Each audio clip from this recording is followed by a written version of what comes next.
মালিক রাদিয়াল্লাহু তাআলা আনহু থেকে হাদিস খানা বর্ণিত, মহান আল্লাহর নবী বলেন, তিন ব্যক্তিকে সর্বক্ষণ আল্লাহর রহমত ঘিরে রাখে।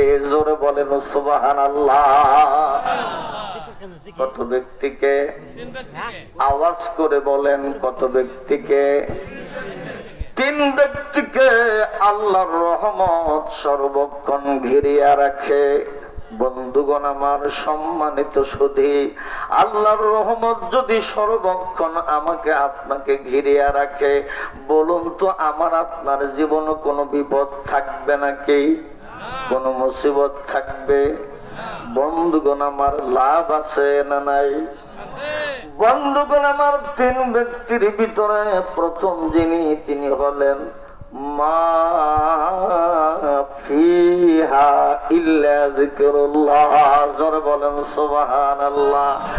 আল্লাহর পয়গম্বর বলেন, যারা জিকিরের মজলিসে বসে জিকির করে, আল্লাহর তাসবিহ পড়ে, আল্লাহর পয়গম্বরের প্রতি দুরূদ সালাম পড়ে, ওই লোকটাকে আল্লাহর রহমত সর্বক্ষণ ঘিরিয়া রাখে। জোরে জোরে কন্যা সুবহানাল্লাহ। বলুন তো, জিকিরের মজলিসে বসার মধ্যে লাভ আছে না নাই? দুই নম্বর, আল্লাহর পয়গম্বর বলেন, ও আলিমুন, যারা আলেম হয়, ওই আলেমের কথা বলা হয়েছে যিনি জানেন অতঃপর মানেন। এমন একজন আলেমকে মহান আল্লাহ পাক রব্বুল আলামিন তার রহমত দিয়া সর্বক্ষণ তারে ঘিরে রাখে। জোরে জোরে বলা যাবে কি সুবহানাল্লাহ? আলোচনা বুঝতে মনে হয় কষ্ট হইতেছে আপনাদের।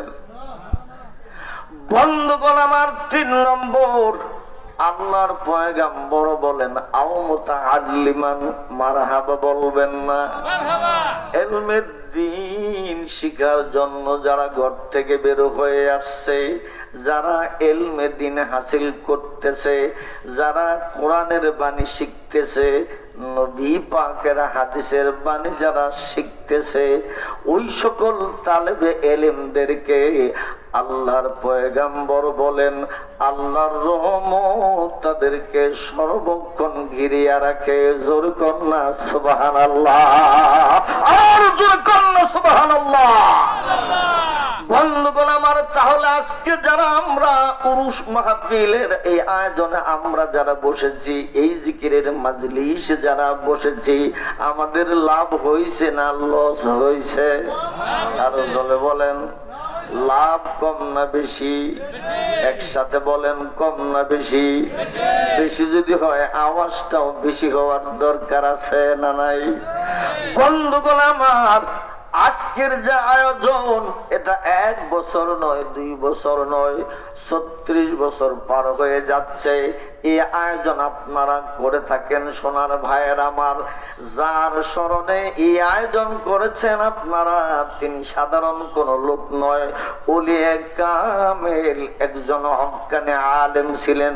জোরে বলেন ঠিক কিনা? বন্ধুগণ আমার, আলেমদের মজলিসে, জিকিরের মজলিসে, ওলিয়ে কামেলদের মজলিসে বসার ভিতরে কত লাভ, কত বরকত শুনতে রাজি আছেন তো?